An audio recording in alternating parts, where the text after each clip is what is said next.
Good day to you all and welcome to another episode of Wear Many Hats.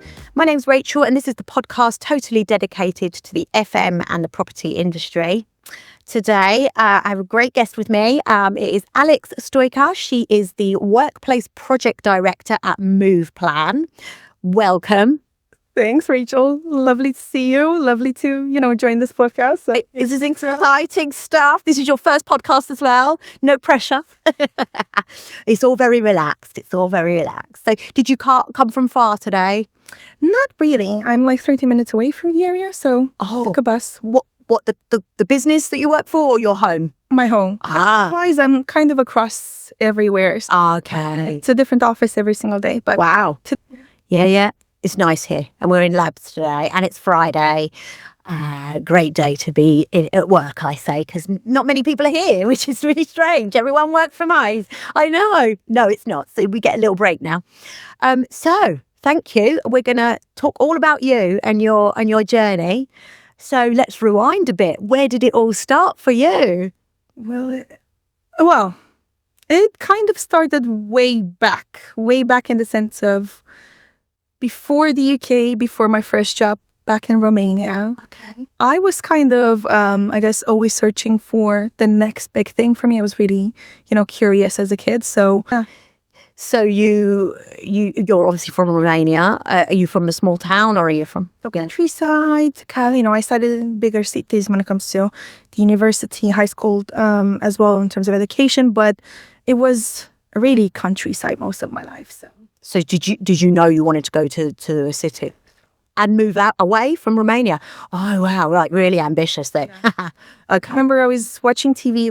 It's mostly like American shows back home, and I kept looking at the TV, seeing movies from outside of Romania, and like one of my first thoughts were, I just want to go to either America or the UK, somewhere where they speak English, and I'll just see what that's all about.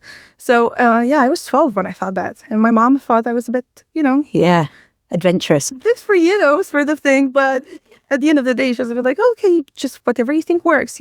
See if in a couple of years you still think that. So and here you are.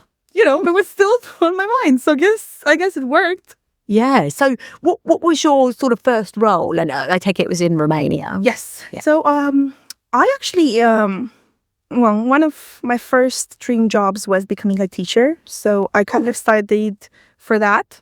And I tried that for a while. Okay. And then I decided it's interesting, but I feel like I need to check some other careers out just to make sure, is it the right call or is it not? Yeah. And then I went into the telecommunications area, more their sort of style, which was great because it kind of opened doors when it comes to talking to people outside of the country. Yeah. Spanish, Portuguese, English, French. So yeah, it kind of opened doors in terms of what's out there, which I guess tied to what I thought when I was 12. Yeah. Oh, I'm kind of heading that way, I guess. Yeah, I guess if you stayed as a teacher, you would have probably remained where you were, really. It was great. I enjoyed it, but I just felt like I needed something a bit. You never let that dream go, which is for big, wise, well, for good, some good advice there to follow your dreams. So your first role, so you went into telecommunications and what happened from there? And then from there, I kind of, worked my way up. And then I came to London on vacation in 2015, around December time. Right. First time visiting London, right? So 2015, December time, London. Christmas, yeah. I had the best time. I spent 2 weeks here, and I remember we had the accommodation around, I guess, near Westminster. Okay. And it was like, it's right in the middle, yeah. I just need to be here again. So 2 years later, in 2017, I was like, you know what? I did winter time. I'm going to do summertime next. So I came back in 2017 in May, June. Yeah. It was the best weather. Yeah. It is then. I was like, who's complaining about the weather? I don't trust anyone at this point. It's not great in August and July. So I was, my first thought was like, they're lying to me. They're trying to, tell me UK is the rainiest place ever, but they're just saying that so I don't come and move here. So I did that in 2017. And then I kept thinking about how great it was. And then in 2018, I decided, you know what? I have enough money put to the side. I'm moving countries. And I did that a year later. So it was, yeah. That's a big thing. Alone? Yes. Wow. Yeah. And what did your mum say to that? My mom was actually living in the States. Oh, okay. Stage. So yeah. And it was on my sister back home. And, my dad passed away a couple of years back. So I kind of I was like, you know what? I'm going to take the chance. If it's working out, fine. If not, I have a place back home I can always return to. But I really want to try and yeah. Been here a while, I can see. Yeah, around 8 years now. Yeah. Almost 8 years. Yeah. So did you apply for a job while you were still in Romania? You just came over. Oh, I kind of had, so I guess even before that, so I had as we all do, put money to the side. I bought a flat back then. I was like, do I really want to do this? I'm barely 2 years into having this new home. And then I decided I'm moving countries. And I was like, okay, whatever money I have left, I'll make it work. And then I started looking at places to move, I guess areas in London where I could move to. So I can figure out, what do I need to do? And my financial brain was like, you know what, you need this and that. And it's going to be fine. Reach out to some, companies. I'm sure there's someone that can tell you this is the sort of place you can afford, this is where you can go, sort of thing. And I did that for it took me around 4 months to figure out where you want to be. Exactly. Yeah. Wow, it's incredible. Then I moved here and I kind of had a place already, paperwork went fine. And then I was thinking to myself, I'm giving myself a month and a half at most to find a job that I'm going to enjoy. If not, I'll take whatever is available, right? So the first week, I remember I applied to so many jobs that I was struggling to keep up with the replies. And it was great because I was having 5 interviews a day at least. So I had choice. I'm not going to lie. I had choice. I think I'm one of the lucky ones because I came in with a straight mindset. I have a place to live in. Fantastic. Now, job-wise, what do I want to do? So I interviewed quite a lot of companies and I had my top 3 back then, and MovePlan was one of the companies. And the reason I went with them was because they offered flexibility. Yeah. And because of the consultancy aspect, it kind of, I guess in my mind, I was like, this is going to open doors for me. It's not just going to be IT or facilities. It's going to be everything under the workplace umbrella. So I really wanted that first entry, I guess, to the... Wow. That is so inspiring.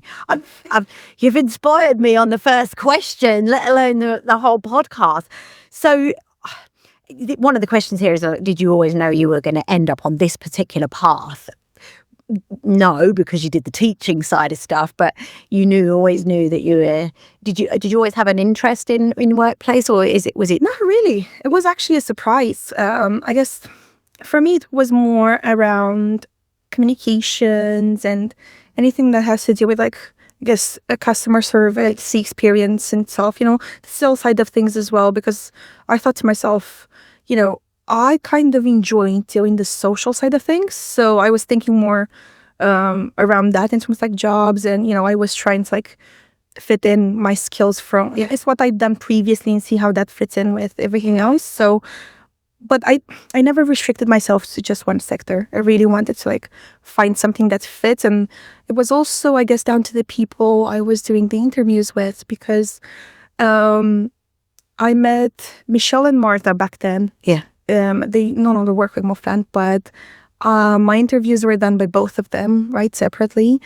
And of course I met other people, other companies. But the first time I met Michelle, there was just something that clicked for me. I saw her, she was talking with so much passion about workplace and the stock MovePlan too. And I was like, oh my God, this sounds amazing. And then next I met with Martha back then, and she was like, oh, I just came from Singapore. We had a project there, I'm here for the next few weeks, and then I'm going to the States to meet a team there for something else. It's like, you're traveling around the world? What job is this? I need to know more. And it kind of became a thing where it's like, you know what? I'm going to give this a go and see. If it works, it works. If it doesn't, I tried it. Gosh, that's incredible. So are you global yourself? So my role is, I guess, with the MovePlan, I'm like the one of the EMEA directors, Right.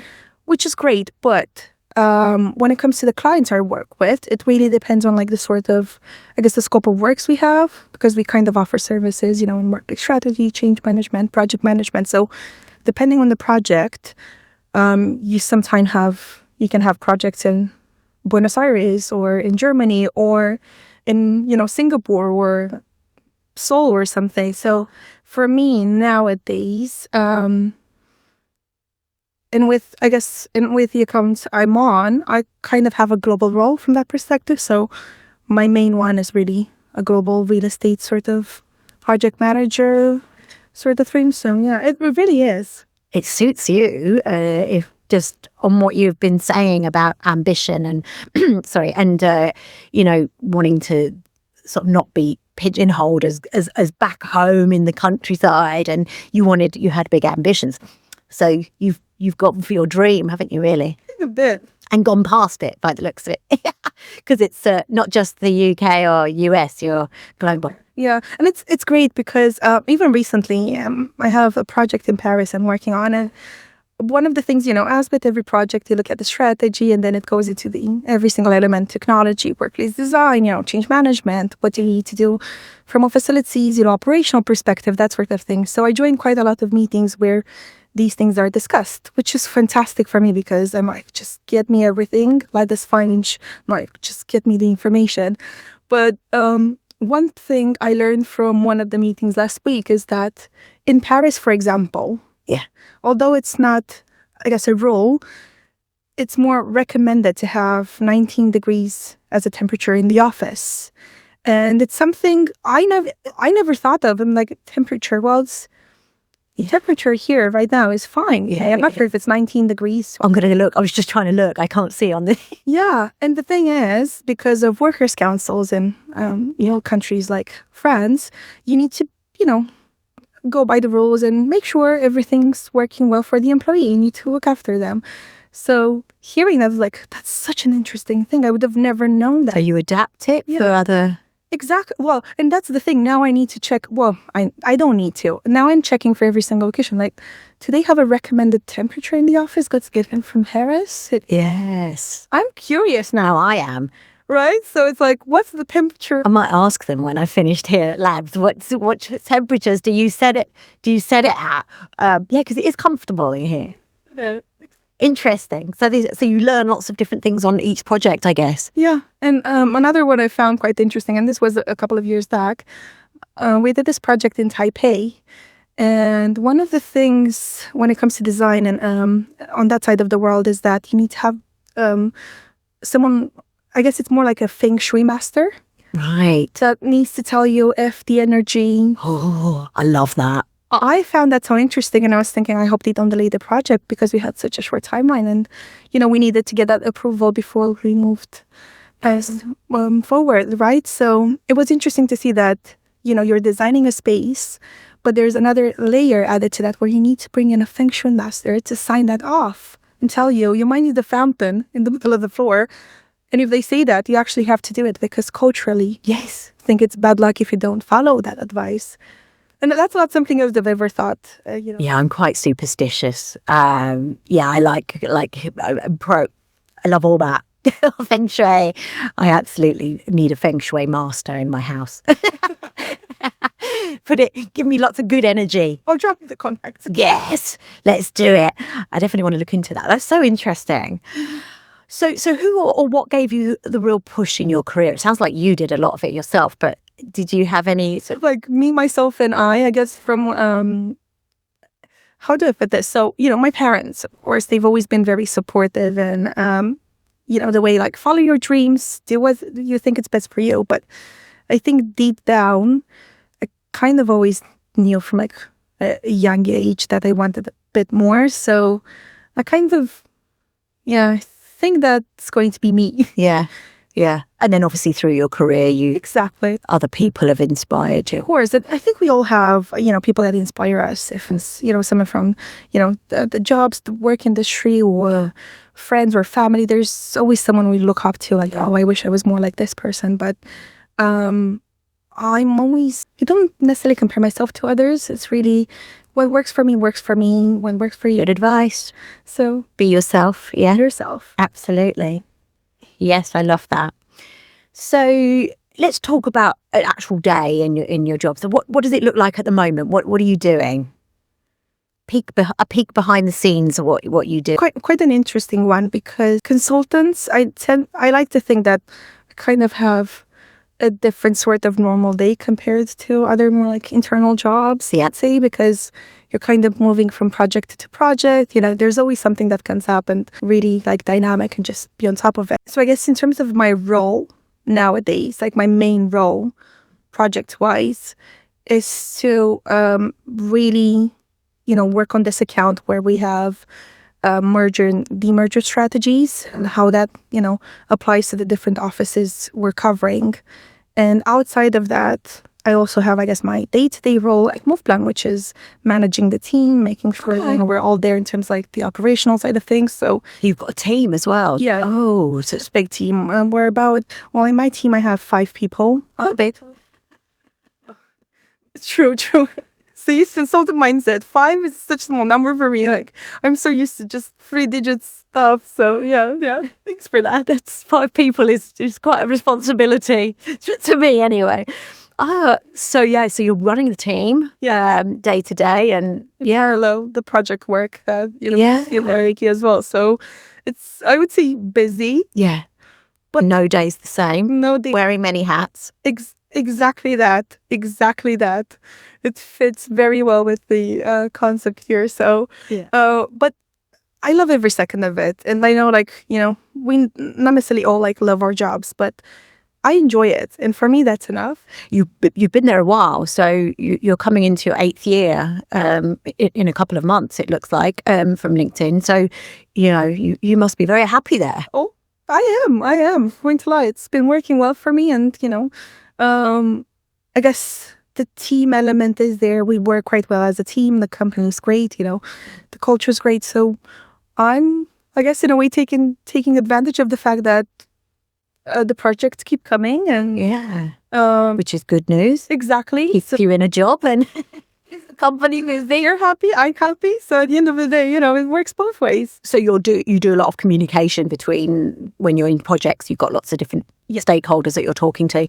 Yeah. And cultures, because as much as I'm prioritizing one project in specific, I'm also, making sure the team is across other projects we have in the region, which is great. But at the same time, it's how do you shift from thinking one way and then moving to another company mindset? And, the culture sometimes is similar, but every single company, they have their own principles and the way they want to, approach things. So I always need to be very I guess thoughtful, this is my hat for what I'm doing on a daily basis, but if I need to check in with a colleague, got to wear their hat for a minute. Apply. So just, I need to be mindful of that, which is, It's a lot going on then for you in a day. So challenges, what's testing you right now in your role without obviously breaking any NDAs? Tricky one for me. Should have checked that before I joined. I think it's balancing the project work with the, I guess, internal, team management sort of thing, because it's like you're juggling lots of... Exactly. Yeah. Which I don't necessarily see it as a challenge. It's more something I'm you know what?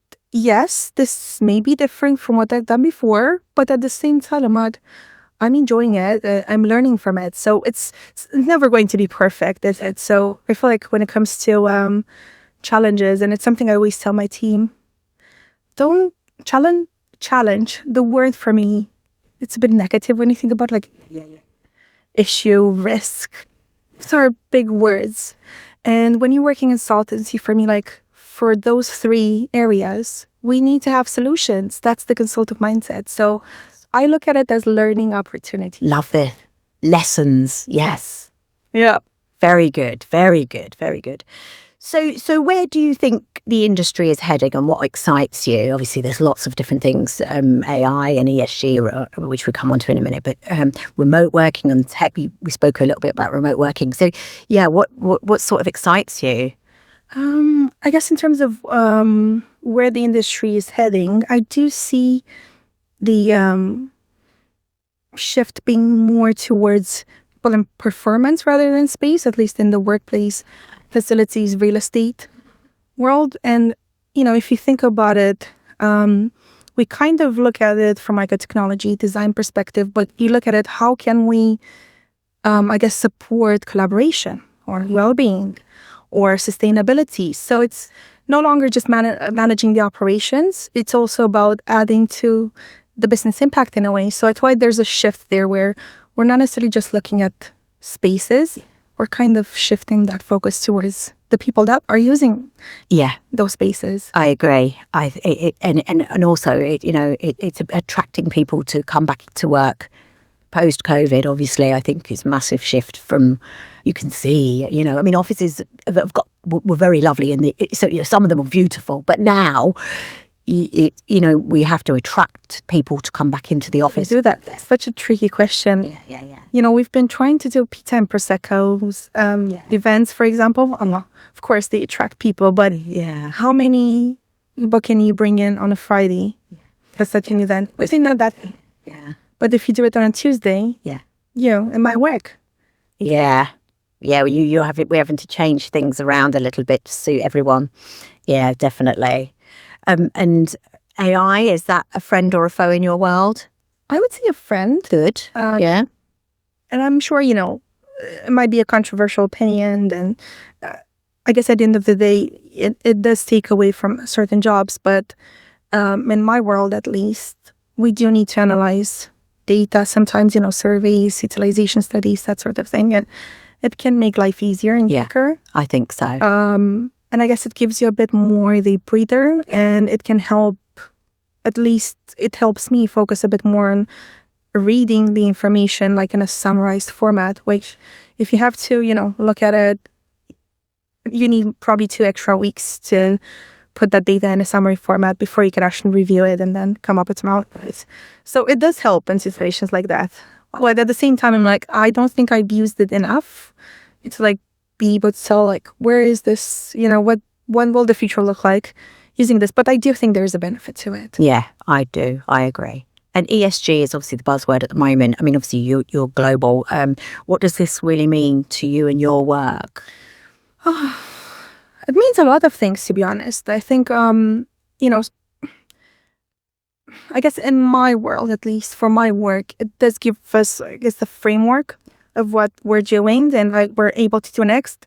But going back to that business impact, I think it's so closely tied to that, because you can say, as a company, from an environmental perspective, how does that look like social? Yeah, how does that look like governance? Do you have the right processes in place? Is it global alignment? Does it have? It's more than that, because you're looking at it from a business impact as well. And sometimes I think that also ties into the culture of the company, right? It adds more to it, and it can lead in like different ways, I guess, but definitely. Yeah. There is.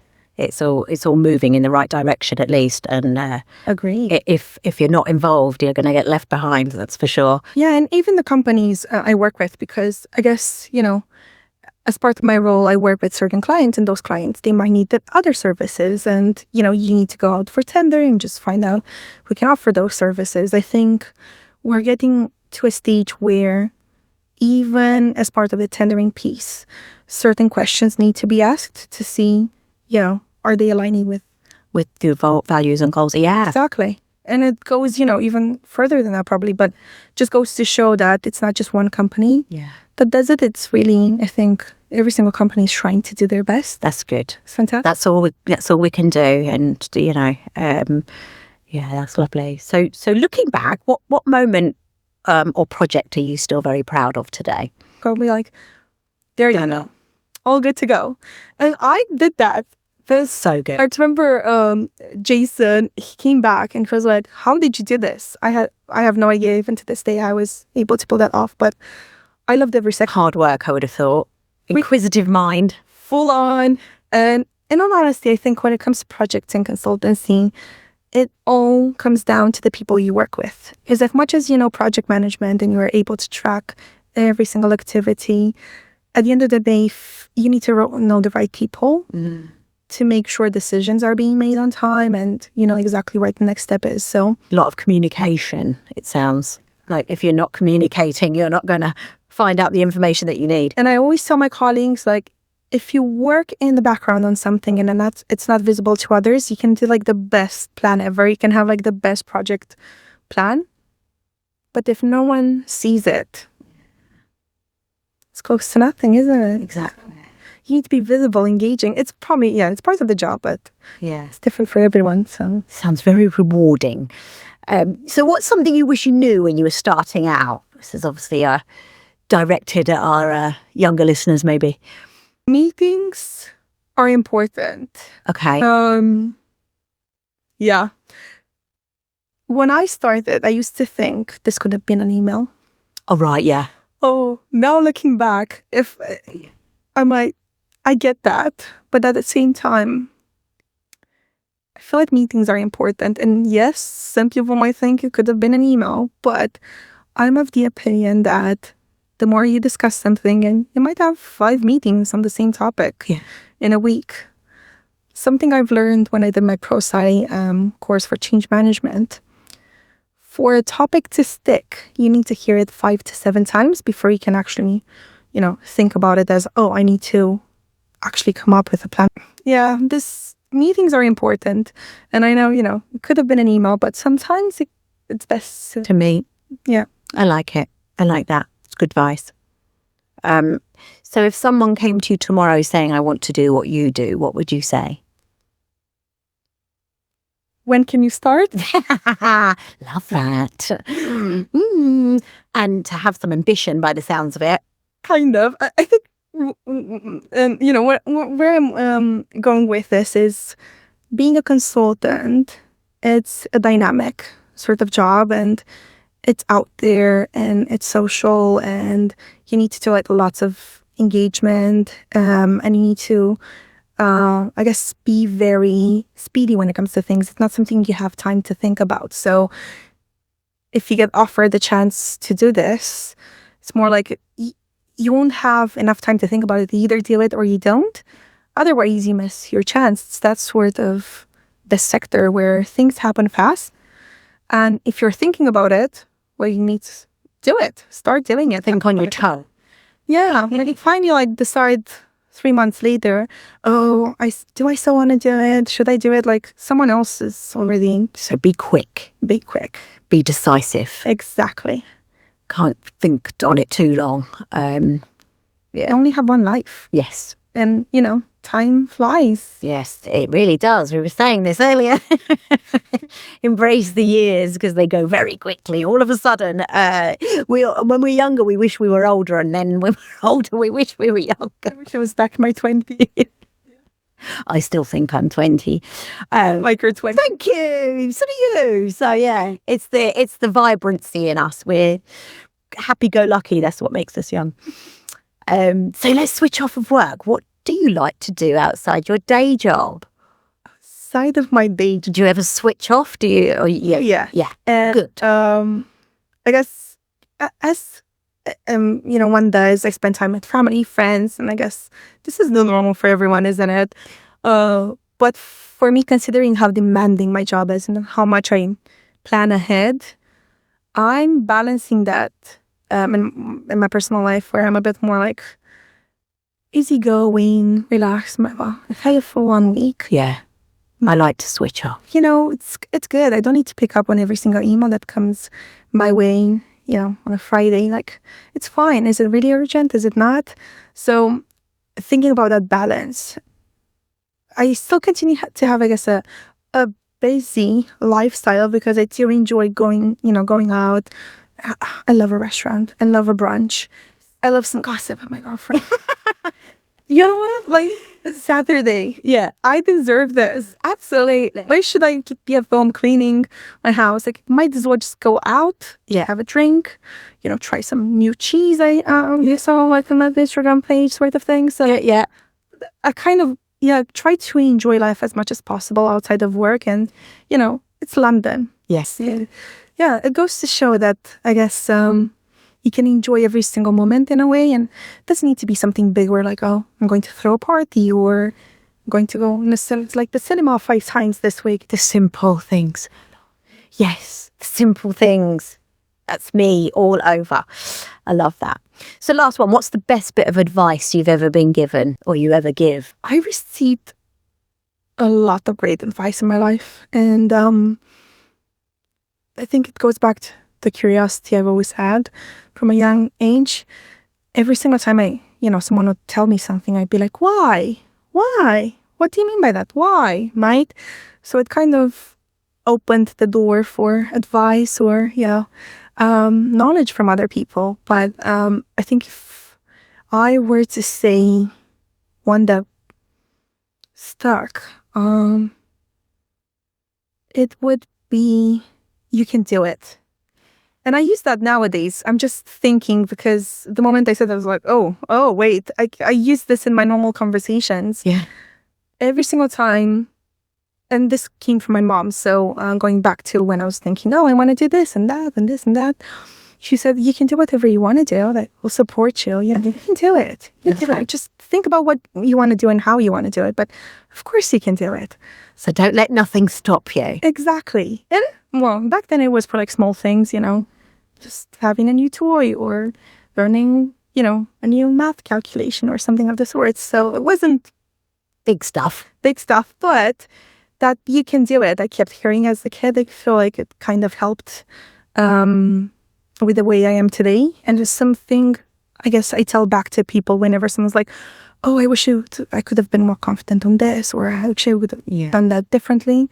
Like, you can still do it. You've done it once, and there's always room for improvement, but you can do it. Yes. If you want to do it, just do it. Of course you can do it. Yes. It's a positive, the quality that sometimes I feel like, we need to hear things like that, don't we? Yeah, definitely. You've definitely lived by your own advice. It's pretty powerful stuff coming, and I've lived abroad and I know, but I went with my parents, but to come over to a country that you've only been to twice to live and get a job so quickly, and you're still there, which is a wonderful thing. Yay, you did it. Do it. And wear many hats. Yes, you do. For sure. You did. I'm all trained here, but yeah. I think I wouldn't look at this as like, oh, this is where I saw boycott. Oh, no, definitely not. Oh, definitely, there's probably something else out there that waits me. So we'll see. Who knows? I can do it. He can. Oh, I love that, Alex. Thank you so much for sharing your inspiring journey. And I know it is going to be inspiring to others. So thank you. And we will, we look forward to seeing your journey.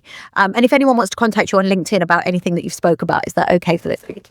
Lovely. Perfect for any conversation. And thanks for having me. You've been an amazing host. Thank you. That's very kind. Love that. It's great to have you in my network of people now. Beautiful. And that's it for today's episode of Wear Many Hats.